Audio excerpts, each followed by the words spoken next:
Y después de ofrecerles esta información de última hora, vamos al siguiente tema del que nos vamos a encargar. Vamos a hacer análisis de cuál es verdaderamente la situación de la economía en Estados Unidos. Nos acompaña José Basagoiti, CEO y cofundador en Trading Pro. José, buenas tardes y bienvenido.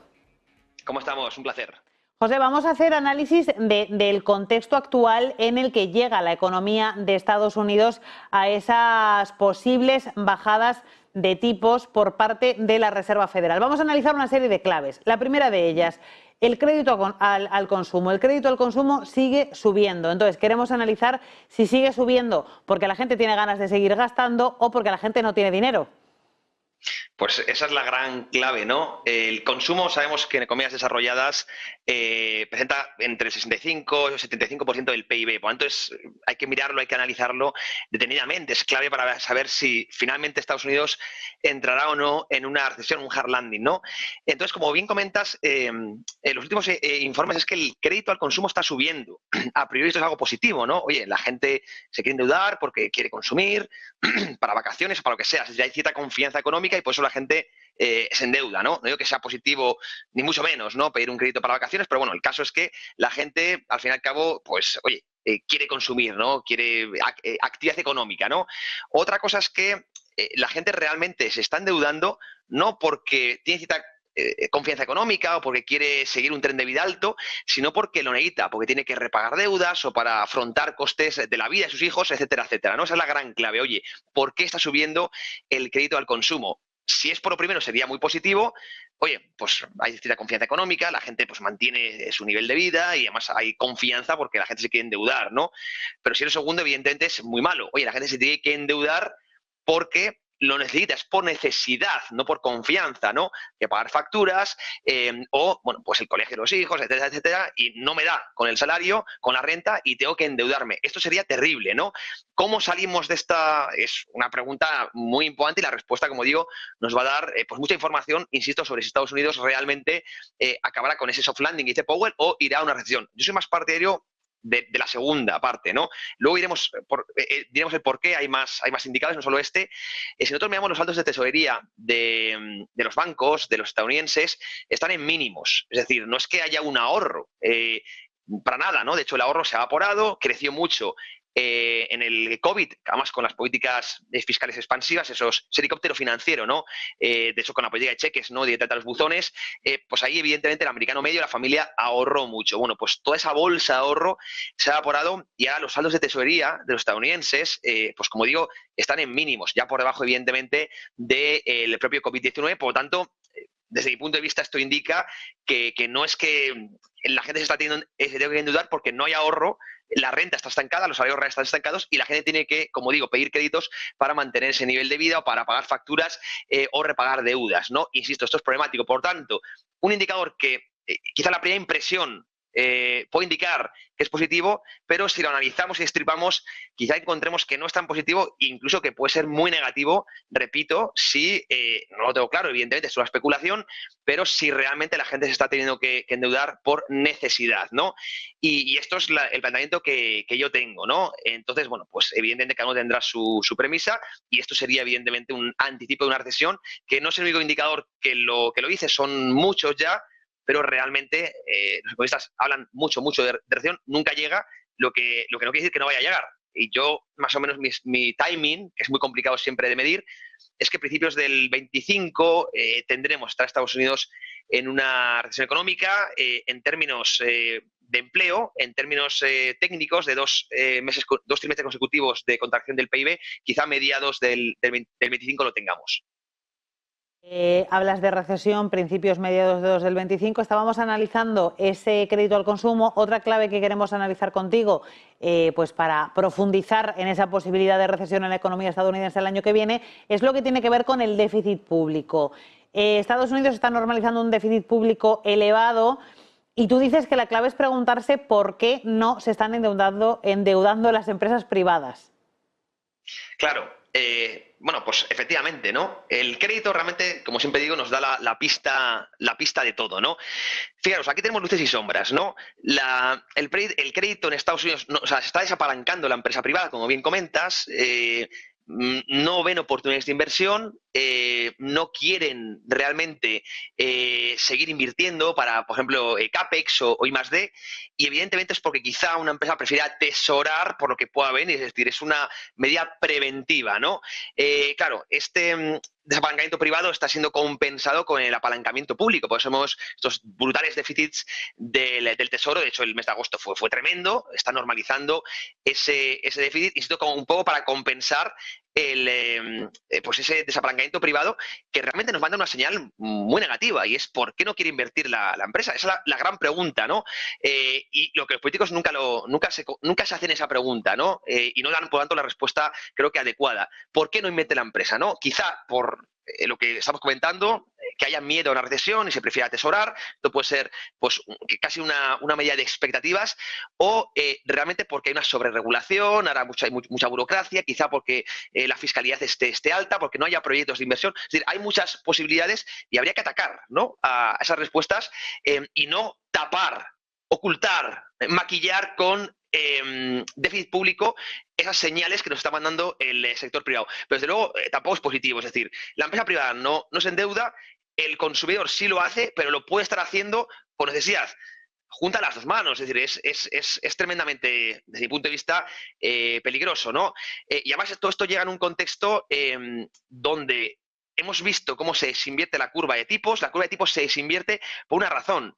Se invierte en primer lugar porque hay una lucha por liquidez en el sistema, ¿no? Esto genera pues que cambie la pendiente natural de la curva de tipos, y se suele desinvertir, que es el trigger que suele anunciar el gatillo que suele anunciar las recesiones, porque parte de esos agentes que están en esa lucha por liquidez han quebrado, se han purgado, y se llega a esta situación de destrucción creativa, ¿no?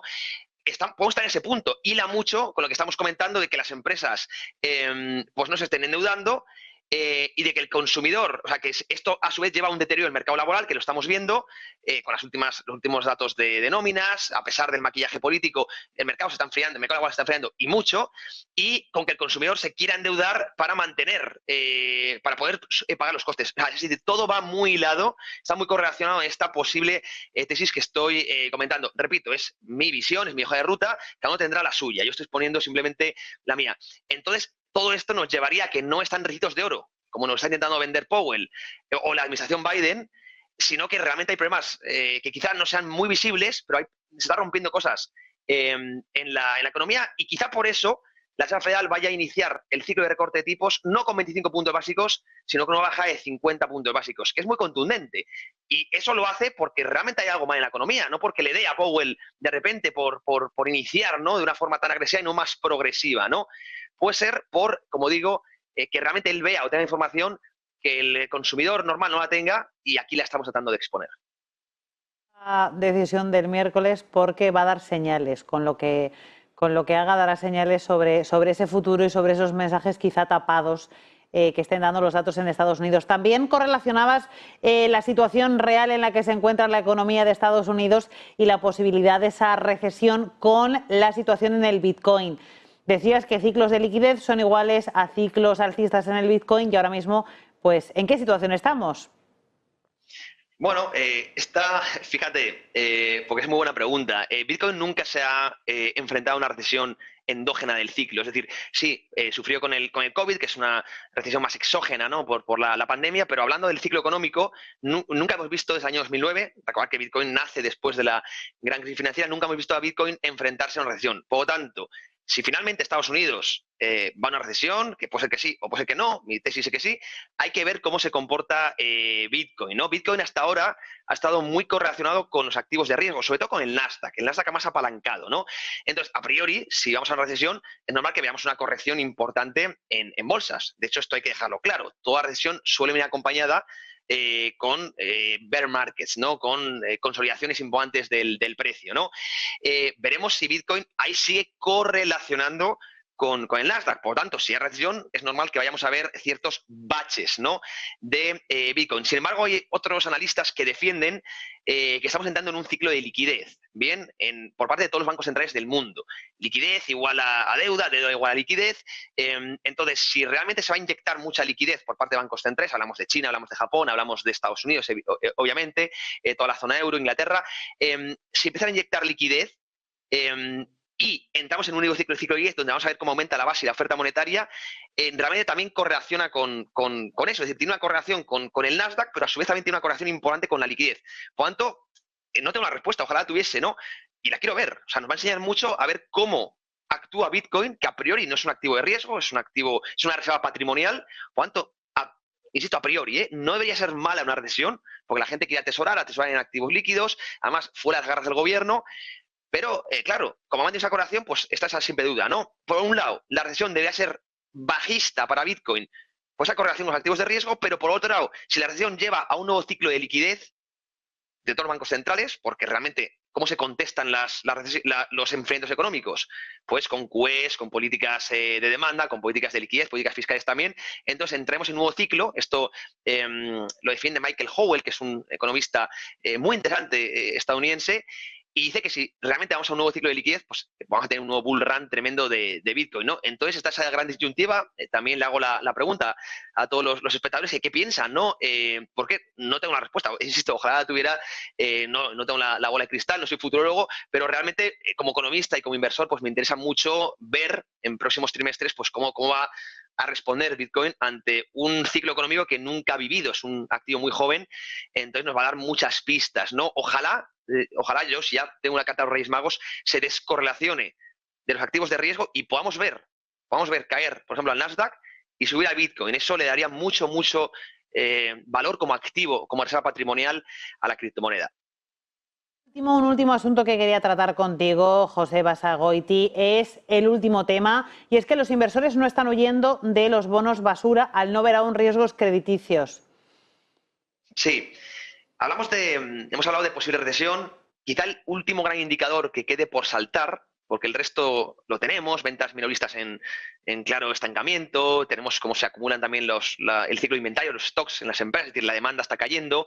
Hemos hablado también de posible desinversión de la curva, también el mercado laboral. Bueno, son más o menos señales que nos está mandando el mercado. Sin embargo, hemos comentado antes que el crédito, que es quizá sea el más sofisticado, ¿no? El que manda la señal más clara, aún no ha mandado esa última señal de que el inversor rote de los bonos high yield, que son los bonos basura, los de más riesgo, a los bonos seguridad, porque si no se abriría el spread, y el spread no se ha abierto aún, ¿no? Entonces, para mí es la última gran señal que quede. Si vemos esto en próximas semanas, además el spread salta muy de golpe, entonces hay que prácticamente vigilarlo de forma diaria, ¿no? Y si lo hace, ya estaremos aquí para comentarlo, porque, insisto, sería la última gran señal que ya activaría para mí el que vamos a entrar en recesión en meses, ¿no? Y es que se abran los spreads de crédito. Como digo, que empiece a huir el capital de los bonos de riesgo, que pagan más rendimiento, pero tienen riesgo, y que empiece a rotar el capital de esos bonos a los bonos de máxima seguridad, los de mejor calidad crediticia, etcétera, etcétera. ¿Por qué? Porque ya el inversor ve que haya estrés financiero y por tanto hace ese movimiento. Si se mantiene el dinero en los bonos basura es porque realmente aún no se considera por la comunidad inversora que realmente haya estrés financiero. Y si no hay estrés financiero es porque realmente no ven riesgos de quiebras, no ven riesgos de esa destrucción creativa que estamos comentando, no ven riesgos de recesión. Pero cuidado, que suele ser también, decirlo, lo último en saltar, es decir, los spreads de créditos, que para mí es, como digo, el último en saltar y el que confirma todo, pues habrá que estar, como digo, en próximas semanas atentos por ver si se empiezan a abrir, ¿no?, los spreads de crédito, que es básicamente los spreads que miden la diferencia entre spread de máxima calidad y los spread high yield, o bonos basura, que se llama aquí en España. No me gusta ese término, pero para que nos entienda el espectador, si se empieza a abrir ese spread, ahí sí sería señal, desde mi punto de vista, muy preocupante. Así que pues habrá que vigilarlo prácticamente de forma diaria, y si salta, pues ya estaremos para comentarlo, por supuesto. Pues gracias por acompañarnos estos minutos, José Basagoiti, CEO y cofundador en Trading Pro. Un placer y muy buena tarde. Os mando un fuerte abrazo. Saludo.